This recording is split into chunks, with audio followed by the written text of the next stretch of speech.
Alright, starting out here with a brain teaser. If everything must be proved, then can you prove anything? Because this is kind of it feels like this whole notion is kind of a starting point for most skeptics, that everything must be proven. But the thing is, it feels like the logical follow on from that would be an infinite regression. If the only way to know a thing is by having it proved, and everything must be proved to be known, you end up with an infinite regression of evidence being presented and then in turn requiring its own evidence. The foundation itself then requires a foundation if everything must be proved.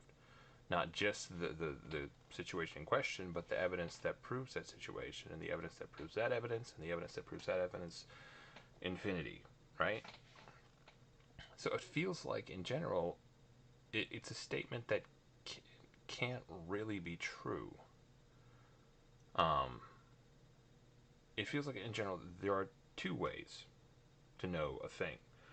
One of them is like direct observation, like a direct connection to the thing involved, a line of sight or something like that, right? Seeing it, hearing it, feeling it, experiencing it in some fashion. That's the one way. And then there's indirect observation or whatever. You have persuasion, you have deduction, you have stuff like that, right? And that would be the idea of proving a thing exists. But the latter is predicated on the former. It feels like observation, that which is obvious or self evident or intuitive, is actually the basis for all of the proof, the evidence that we present. It's what makes it all work, and it's the only convenient stopping place for that type of thing.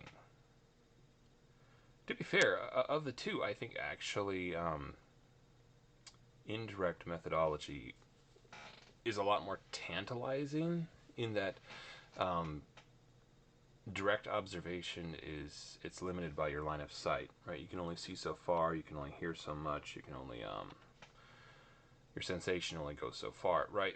But indirect methodology is it's tantalizing in that the potential is nearly limitless, right? It awakens perhaps the God complex in one. It feels like if everything is subjective and nothing is objective, nothing is universal, the meaning of a thing is never intrinsic in the extrinsic object itself. Where does that leave you? Right? It feels like it puts you in a position of having to chase every will o' the wisp, chasing rabbits down the rabbit hole through the looking glass forever.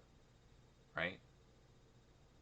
Again, I tend to think that human experience is the foundation for all evidence, for everything that is provable. Um, and it's the only convenient stopping place, really, in my mind. Anyways, thought that was kind of interesting. Have fun with that.